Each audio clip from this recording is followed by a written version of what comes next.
नक्शे बोलते नहीं हैं, लेकिन कुछ नक्शे ऐसे होते हैं जो इंसान के अंदर छुपे डर को पहचान लेते हैं। अर्जुन को यह बात तब समझ आई जब उसने पुरानी किताबों की उस धूल भरी दुकान से चमड़े में बंधा एक अजीब सा नक्शा खरीदा। दुकानदार ने पैसे लेते वक्त बस इतना कहा था, इसे खोलने से पहले सोच लेना, ये रास्ता हर किसी के लिए नहीं होता। नक्शे पर किसी शहर, पहाड़ या नदी का नाम नहीं था, बस बीच में एक वाक्य उकेरा हुआ था, जब डर खत्म होगा रास्ता खुद बन जाएगा। रात के सन्नाटे में अर्जुन ने नक्शा खोला। कागज ठंडा नहीं था, बल्कि जैसे उसमें धड़कन छुपी हो। धीरे धीरे उस पर रेखाएं उभरने लगी और वे रेखाएं उसके कमरे की दीवार पर जाकर रुक गईं। अर्जुन का दिल तेज धड़कने लगा।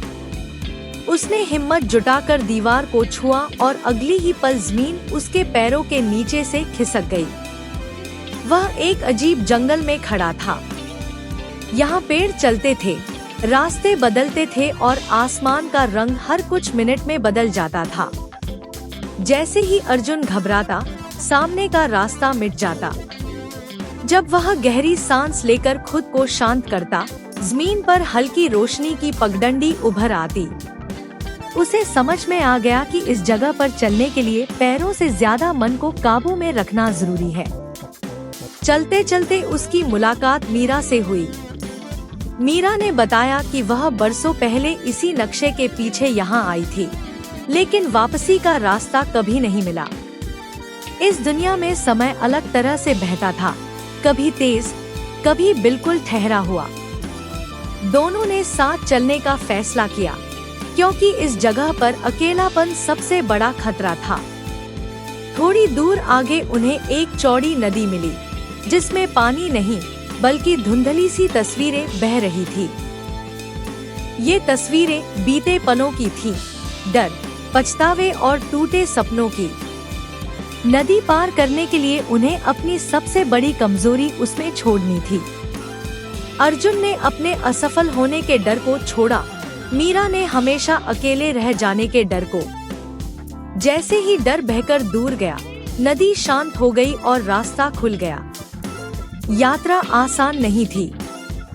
कभी जमीन दरकने लगती, कभी आवाजें उन्हें वापस लौटने को कहती। पहाड़ की चोटी पर पहुंचकर उन्हें एहसास हुआ कि असली परीक्षा लड़ाई की नहीं, सच को स्वीकार करने की थी। वहाँ कोई खजाना नहीं था, सिर्फ एक आईना था जो मन के भीतर झांकने को मजबूर करता था। आईने ने उनसे पूछा कि क्या वे वापस जाने से डरते हैं। दोनों ने पहली बार बिना हिचक नहीं कहा।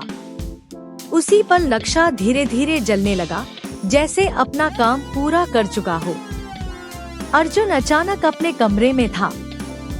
सुबह की धूप खिड़की से अंदर आ रही थी। सब कुछ सामान्य लग रहा था, लेकिन उसके भीतर कुछ बदल चुका था। कुछ दिन बाद उसे एक पोस्ट कार्ड मिला, मीरा का।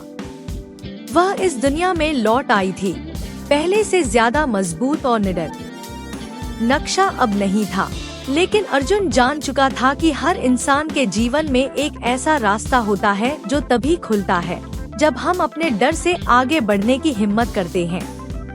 और यही सबसे बड़ा साहसिक सफर होता है।